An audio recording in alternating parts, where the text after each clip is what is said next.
met Jim back in probably elementary school, and he became a really close friend of mine. But I've been friends with Jim for 50 plus years. It's amazing to look back at the transformation of Jim.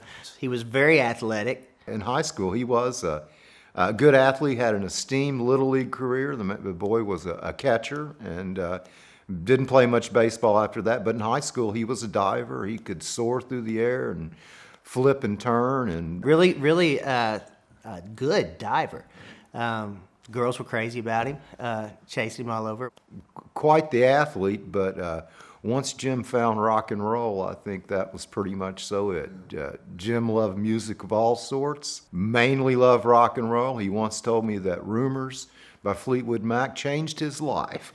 And since then, it was on to guitars and the rock and roll lifestyle. He started playing guitar about the time I started playing guitar. We go back to about 12 or 13, 14. We got our first guitars and started playing. I play guitar for a living with the Kentucky Headhunters and been blessed to do that a long time. But here's a guy that was probably practicing 4 to 5 hours every day and just loving every minute of it. It was enough to make me feel ashamed of myself.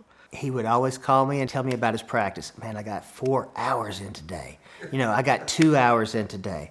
And he's like, I'm not getting out much, but man, I'm still getting to practice. We did get to jam with him, and I asked him to play with the blues band at a concert in the park, and I got to hear him play, and he was phenomenal. I mean, he was really, really very tasteful, but just so fluid and just incredible. Jim was a great guitar player, and he would practice for hours and hours on end, but Jim wasn't one to perform in front of people. Really, after the Arthur Gregory Band, I can't actually remember him ever performing in front of people. Not too many people had ever heard Jim play guitar. And I know it's been said that he should have shared his gift at times, but in hindsight, you think about Jim, he was a true artist. He played for the sake of playing. He really didn't have to have anybody hear him. It was the process of playing, and he enjoyed playing, and he enjoyed the practice, and he enjoyed improving. I never heard the man play guitar, but I have heard that he had chops. I